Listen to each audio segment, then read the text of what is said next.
Bom dia. Eu queria inicialmente agradecer, né, a organização do evento pelo convite para falar sobre a desleucocitação de hemocomponentes, que é um assunto que eu acho que tem muita importância, né, na qualificação do sangue que a gente está transfundindo para os nossos pacientes. Então, a gente sabe que durante a preparação dos componentes, os leucócitos que estão presentes na bolsa de sangue total ficam distribuídos, né, nos componentes que são produzidos durante o processamento.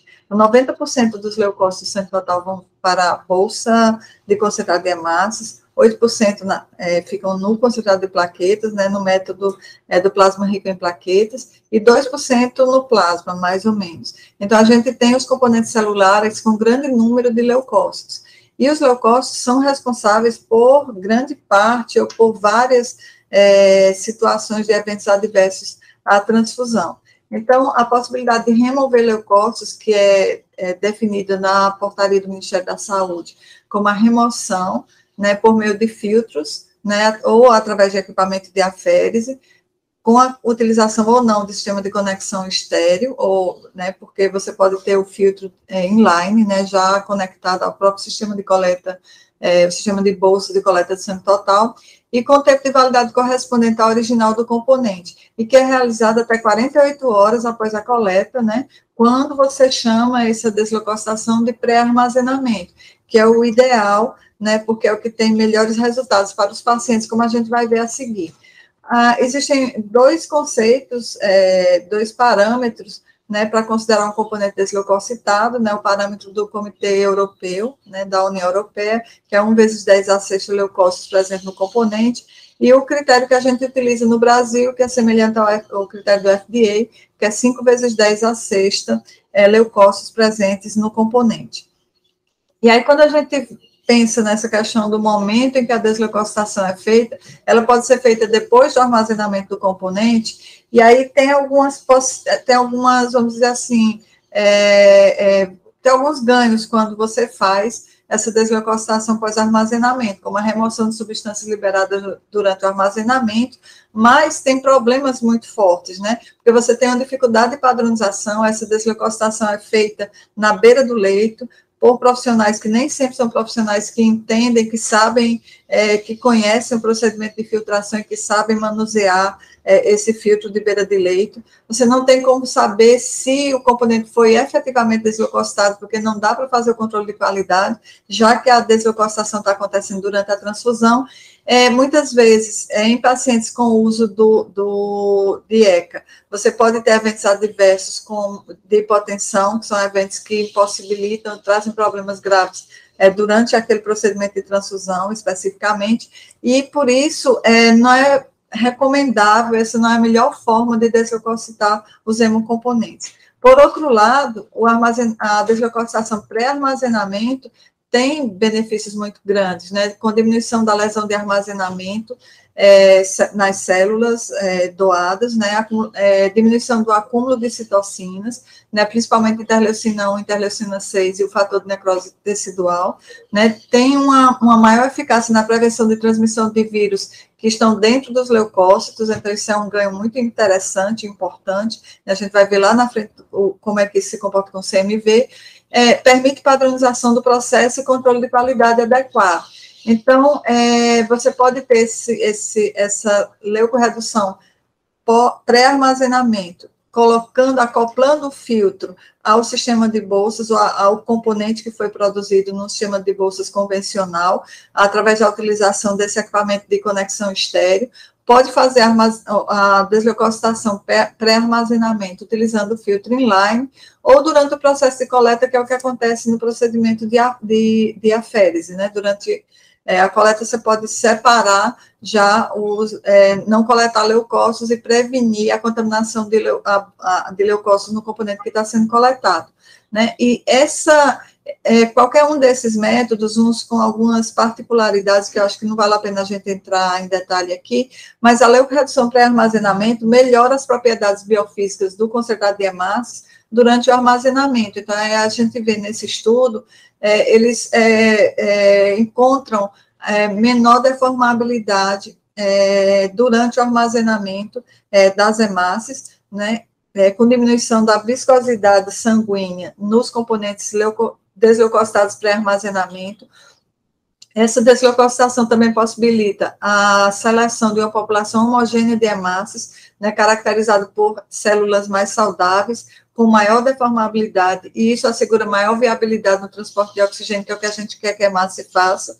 Então, quando a gente compara a hemoglobina livre no supernadante de componentes leucorreduzidos e não leucorreduzidos, ou desleucocitados e não desleucocitados, a gente vê que o componente não desleucocitado tem maior morte celular, então você tem mais hemoglobina livre e você tem uma concentração mais alta de LDH, que fica muito claro nesse estudo. Então, você tem uma melhor qualidade da hemácia que está sendo ali armazenada.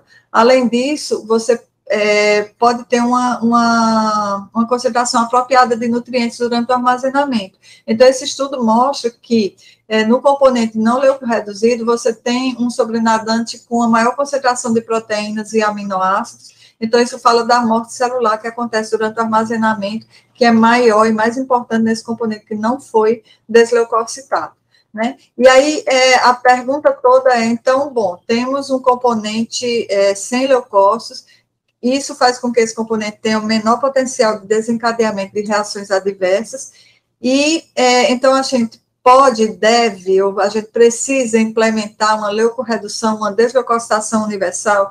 E aí eu queria mostrar para vocês que a desleucocitação, a redução de leucócitos, é considerada por alguns autores, né, na literatura, como um dos marcos do desenvolvimento da transfusão, ou na maior segurança da transfusão. Então, igual à descoberta do ABO lá atrás, depois a possibilidade de fracionar os componentes e congelar, de usar, fazer a triagem sorológica, a leucorredução, a desleucocitação foi um marco, né, para a melhoria da segurança transfusional, e é uma coisa que está presente desde a década de 90. Então, assim, a gente tem que, vamos dizer, incorporar essa metodologia e essa melhora da segurança para a transfusão dos nossos pacientes.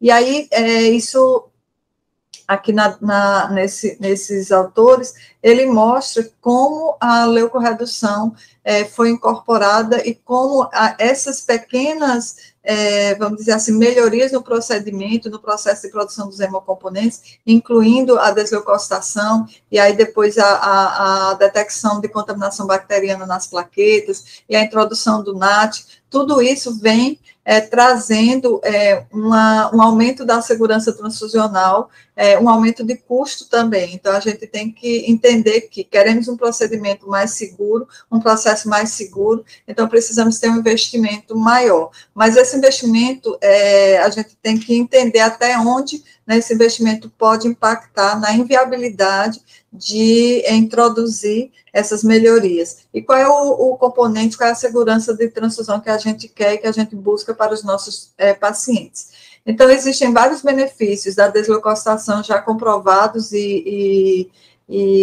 com a discussão superada, um consenso na literatura com relação à prevenção de complicações em pacientes politransfundidos. Então, os benefícios comprovados da desleucocitação são a prevenção da reação febril não hemolítica, da imunização e da transmissão do citomegalovírus. E os benefícios potenciais, que a gente ainda não tem evidências suficientes para ter certeza de que a desleucocitação ajuda, né? Mas tem dados que sugerem fortemente, né, a redução da imunomodulação associada à transfusão, de crescimento bacteriano, lesão de armazenamento celular, lesão de reperfusão e a transmissão de outros patógenos, além do CMV, como a gente vai ver um pouquinho à frente na apresentação. E aí, quando a gente se debruça sobre as evidências que a literatura traz de benefícios da desleucocitação em vários cenários clínicos, a gente começa a ver já em 97, né, esse estudo, um estudo muito bem desenhado, né, que mostra que na transfusão de plaquetas, especificamente, quando você faz a desleucocitação seja qual seja o método utilizado, né, ultravioleta, ou a filtração do concentrado de plaquetas, ou a filtração na coleta por aférese, você tem uma redução da refratariedade, né, e uma redução da formação de anticorpos citotóxicos nesses pacientes. E então, assim, fica muito claro o benefício da desleucocitação no aproveitamento, né, da transfusão de plaquetas, já nesse estudo lá atrás, em 1997. E aí, em 2004, outro estudo mostrou também a redução da refratariedade e a redução da formação de anticorpos em pacientes transfundidos com componentes leucorreduzidos. Então, a gente vê aqui os pacientes que foram transfundidos, apenas transfundidos, com componentes leucorreduzidos, tiveram menor formação de anticorpos, né, estatisticamente significante, e os pacientes que tinham gestação, ou seja, outra forma de ter formado esses anticorpos, a leucorredução, a desleucocitação não reduziu tanto o risco de formação desses anticorpos, mostrando a importância da desleucocitação.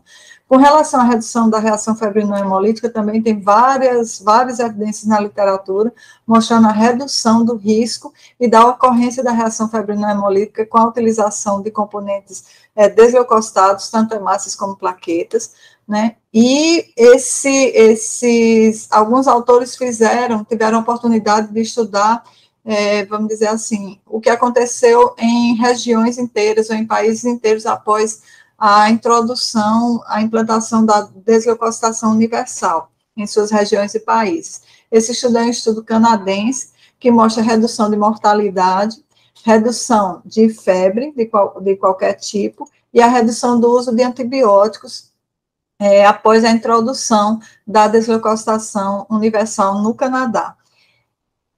Então, outra coisa que a gente, falando ainda da refratariedade, né, a gente tem algumas evidências de que o componente desleucocitado reduz a formação de anticorpos HLA classe 1 e classe 2, né, e também reduz a persistência desses anticorpos. Então, quando a gente vê principalmente o anticorpo da classe 1, você vê uma diminuição da persistência desse tipo de anticorpo nos componentes leucorreduzidos. Né? Isso é mais importante no anticorpo da classe 1 do que no anticorpo da classe 2. Outra evidência que a gente tem interessante com relação aos benefícios da desleucocitação e na redução da transmissão do citomegalovírus esse estudo foi publicado em 2013 com pacientes transplantados, né, com transplante de stem cell, em que eles estudaram uma população que recebeu componentes CMV negativos contra uma população, comparada com a população que recebeu componentes desleucocitados. E aí, o que é que eles perceberam? Que não houve diferença na pega do enxerto, né, para neutrófilos e plaquetas, e não houve diferença também na sobrevida desses pacientes nos dois grupos.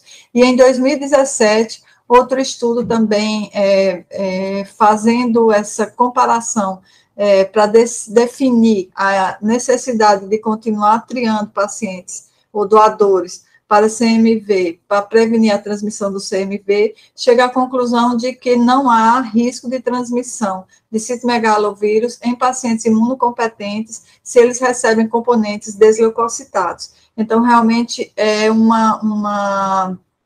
a evidência mostra que não há necessidade de você ter políticas de continuar transfundindo ou selecionando doadores CMV negativos em pacientes imunocompetentes, porque isso, além de causar um problema muito grande com relação à redução da disponibilidade dos componentes, não traz benefício para essas populações. Com relação à transmissão de outros patógenos, né, eu queria discutir com vocês um pouco sobre a leishmania, o tripanosoma e a malária, lembrando que a leishmania, essa evidência é muito interessante, porque mostra que a leishmania, ela pode ficar oculta, vamos dizer assim, você não identifica a contaminação do doador em várias situações, então mesmo pacientes com resultado de Western blot negativos, doadores que tiveram resultado de Western blot negativos, tiveram PCR positivo, então a infecção pode ficar, colocar entre aspas, escondida, né, e isso pode significar um risco maior de transmissão da leishmaniose. E olhando para a prevalência da leishmaniose no mundo, a gente vê como é importante nós, no Brasil, pensarmos nisso, porque nós somos uma das áreas no mundo em que a incidência, a prevalência, né, da leishmaniose é muito alta, né? E pensando dentro do Brasil, a gente aqui no Ceará e a gente aqui no Nordeste, no Sudeste, e, assim, praticamente no país todo, tem que pensar um pouquinho nessa questão da leishmaniose, na possibilidade de haver a transmissão a partir da transfusão. Então, nós tivemos a possibilidade de trabalhar com o doutor Hélio, né, na UFTM, no estudo multicêntrico coordenado por ele, com a participação do Hemominas, do nosso serviço e do Hemopi, para estudar o risco de transmissão da leishmaniose a partir da transfusão. E a conclusão do estudo foi que o risco é similar do Trypanosoma cruzi, ou seja, de 33%, e como os testes laboratoriais disponíveis não se prestam à seleção de doadores, a desleucocitação é a melhor alternativa para diminuir o risco de transmissão desse patógeno, que é um patógeno que está dentro dos leucócitos, né? A gente sabe disso, então retirar o leucócito pode ser muito vantajoso. Com relação ao Trypanosoma cruzi, apesar da gente ter a triagem, mas é importante saber que o Trypanosoma cruzi também apresenta uma redução da possibilidade de transmissão com a desleucocitação, principalmente nos componentes nas hemácias. Por que isso é interessante? Porque em vários países a triagem para a doença de Chagas não é obrigatória. Talvez aqui no Brasil não tenha a relevância que tem na Europa ou em outros países que não fazem a triagem obrigatória. Sorológica, então, por isso, lá existe essa relevância tão grande. E com relação à malária, também já foi evidenciado que existem vários mecanismos que permitem ou que, vamos dizer assim, fazem com que a hemácia contaminada adira ao filtro, né, e a redução de transmissão de malária também a partir no componente desleucocitado. E aí eu queria discutir, por fim, com vocês, um pouco da experiência de implantação da estratégia de desleucocitação universal no nosso serviço, né, partindo de uma situação que nós tivemos em 2014, ou de uma observação da oportunidade que a gente enxergou em 2014, quando a gente tinha 29% da produção com necessidade de desleucocitação no estado todo e 48% na capital. Por que essa necessidade? Porque eu tinha pacientes com indicação formal de receber componentes desleucocitados. E aí a gente precisava desleucocitar para garantir o atendimento desses pacientes, e a gente ficava fazendo a mobilização de componentes entre os serviços, né, tomando conta desse estoque desleucocitado e com leucócitos, e aí era uma gestão um pouco difícil, porque a gente partiu do princípio de que a gente precisava respeitar a indicação formal de desleucocitação. E aí a gente observou que havia uma tendência no mercado de redução do custo da filtração quando se utilizava o filtro inline, e esse custo era muito inferior ao custo do filtro de bancada, mesmo ou quando a gente usava a bolsa convencional na produção pelo PRP, ou quando a gente usava a bolsa top and bottom com a produção pela remoção da camada leucoplaquetária ou BAF coat.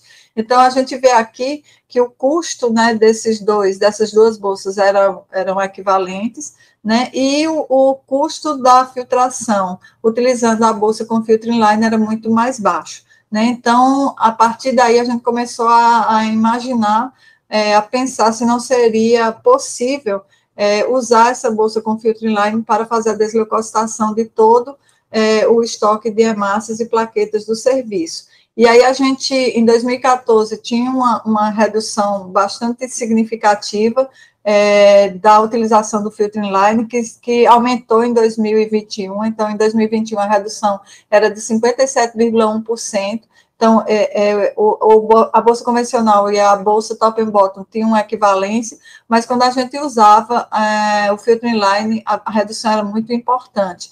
Então, em 2014, a redução chegava a ser de 68,9% e 73,4% quando a gente comparava com a bolsa convencional e com a bolsa TAB, e em 2021, a redução foi muito maior. Então, a gente conseguiu, na verdade, a decisão foi tomada aqui em 2014, a gente implantou em 2015, mas a gente refez o estudo de viabilidade em 2021 para olhar para trás e ver se a decisão tinha sido correta, e aparentemente sim, porque a vantagem de redução de custo foi ainda maior. Então, em 2015, a gente fez a introdução da filtração de filtro inline em março, né? E aí a gente, a partir de 2016, tem praticamente 100% das hemácias desleucocitadas, né? Só não desleucocita aquelas hemácias de doadores com hemoglobina S. E as plaquetas também, a partir de 2015, a gente introduziu a filtração em março, a filtração de todas as plaquetas em março, e a partir de 2016 a gente consegue ter 100% das plaquetas desleucocitadas. E aí, qual foi a conclusão da gente? O ponto de equilíbrio, ou seja, quando eu filtro, em 2014, quando a gente filtrava pelo método convencional, 36% da nossa produção, a gente utilizava o mesmo recurso que seria utilizado para filtrar 100% da produção se a gente estivesse utilizando a bolsa com filtro inline. Então, foi isso que fez com que a gente tomasse essa decisão em 2014, né? Porque o valor para filtrar 30% a 40% da transfusão de hemácias correspondia, na época, ao valor para filtrar todas as hemácias, se a gente comparasse o filtro de bancada com o filtro inline. Então, a decisão foi tomada, e aí, como vocês viram, em 2021, essa vantagem foi ainda maior. E aí, o que eu queria finalizar, trazendo a reflexão para a gente, né, de quais são os pacientes que a gente está atendendo. Esses pacientes necessitam ter uma indicação formal de desleucocitação, então, pacientes hematológicos, renais crônicos, transplantados, gestantes, prematuros, pacientes em cirurgia cardíaca e politransfundidos, precisam receber componentes desleucocitados. Nós estamos respeitando ou conseguindo respeitar essa indicação formal de desleucocitação? Essa é uma pergunta que a gente precisa responder. E que riscos esses pacientes correm, né? Então, a incidência de reação febril atrapalha as transfusões, impede muitas vezes a utilização da transfusão em alguns pacientes, ou dificulta a realização da transfusão em alguns grupos de pacientes, principalmente nos politransfundidos. A questão da refratariedade da transfusão de plaquetas também não pode ser esquecida, né? A dificuldade para a compatibilidade em transplantes a partir da alimentação e o risco de transmissão de patógenos, que acho que para a gente o que impactou bastante foi a questão da leishmaniose, né, da leishmania. Então, a gente pode concluir que utilizar a leucorredução, a desleucocitação universal, traz uma melhor padronização do processo de produção, que com operacionalização e padronização muito fáceis, melhoria da logística de distribuição de hemocomponentes, porque eu posso unificar o estoque, e aí eu posso obter uma maior eficácia terapêutica e melhor gerenciamento da transfusão. E aí isso torna a transfusão mais efetiva, porque esse melhor gerenciamento da transfusão me faz ter decisões melhores. Então, não precisa estar optando entre o melhor fenótipo e o componente com leucócitos, ou o fenótipo pior e o componente sem leucócitos, que era uma situação que a gente vivenciava e que trazia muita angústia clínica, se eu posso falar dessa forma, né? E ainda no cenário de transfusão, a redução das complicações e das reações transfusionais. Então, era isso que eu tinha para falar para vocês, e me coloco à disposição para perguntas, né? E